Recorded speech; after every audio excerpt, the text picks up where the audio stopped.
El meu Miró es el Bosc de Bellver, que es un cuadro de 1910, y he elegido esta obra precisamente porque para mí es como de las más inesperadas dentro del universo Miró.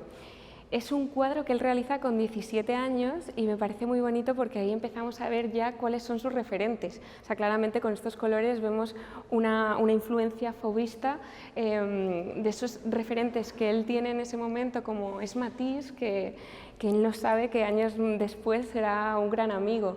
Y ya por eso me emociona mucho, pero sobre todo ese uso del color me encanta porque de alguna manera vemos que todo lo que tiene alrededor va a ser su fuente de inspiración. En ese momento es Palma, que también un poco lo que pasa con Matisse es que él no sabe todavía lo importante que va a ser esa isla en su vida.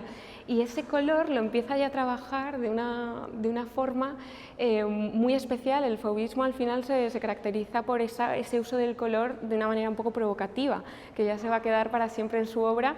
De hecho, vemos 4 colores que de alguna manera él va a utilizar también una paleta, digamos, reducida, y me gusta mucho cómo empiezas a ver quién va a ser este artista. Otro detalle que me encanta es esa firma donde aparece, ¿no?, su inicial, su apellido y su segundo apellido, que luego él retirará. Entonces me gusta también como hacer ese análisis de lo que va a ir restando, ¿no? Al final yo creo que también ese recorrido que él hace es quitar y quitar y quitar, pero sí que es bonito ver esa caligrafía cómo no va a ser mutable.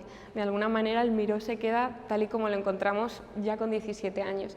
Y luego me parece interesante esta primera parte de esta exposición, cómo él tiene muy claro desde el principio que quiere mantener lo que él ha sido a través de sus obras para luego ir mirando hacia atrás de quién fui una vez, ¿no? y hacer ese análisis de lo que ha ido aprendiendo y de cómo ha ido cambiando.